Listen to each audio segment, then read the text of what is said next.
What is up? Here's what I've accomplished today. I kind of wrote out a little bit of a flow chart.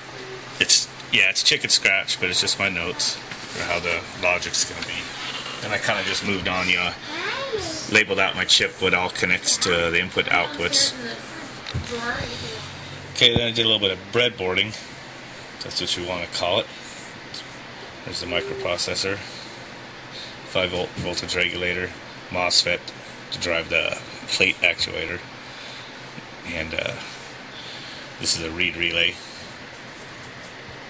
I kind of cleverly made these labels, so basically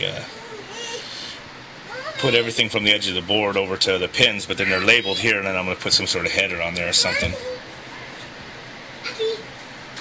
So powered up.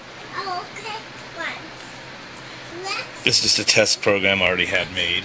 Just modified it slightly for this, just to make a pulse width modulation out of one of the pins. It's at 50% duty cycle when it powers up.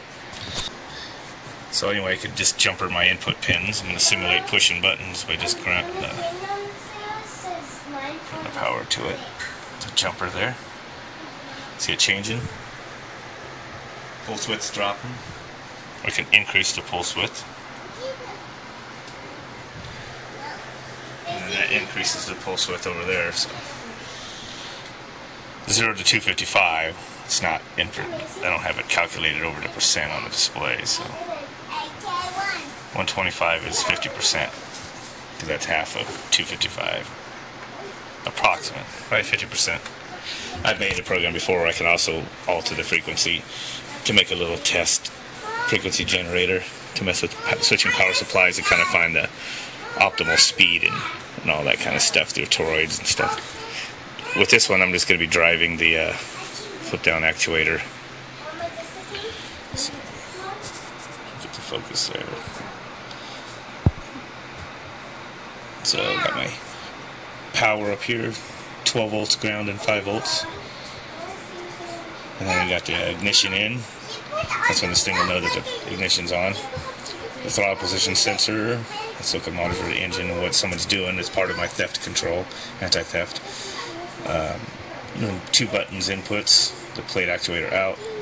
2 statuses, the in switches for the plate flip down. Maybe something for a wideband input there. Oh, the relay output. Oh, I got that wire. I got that labeled wrong. That's actually supposed to be the relay. I just caught that. Oh well. Anyway, that's how it's progressing so far.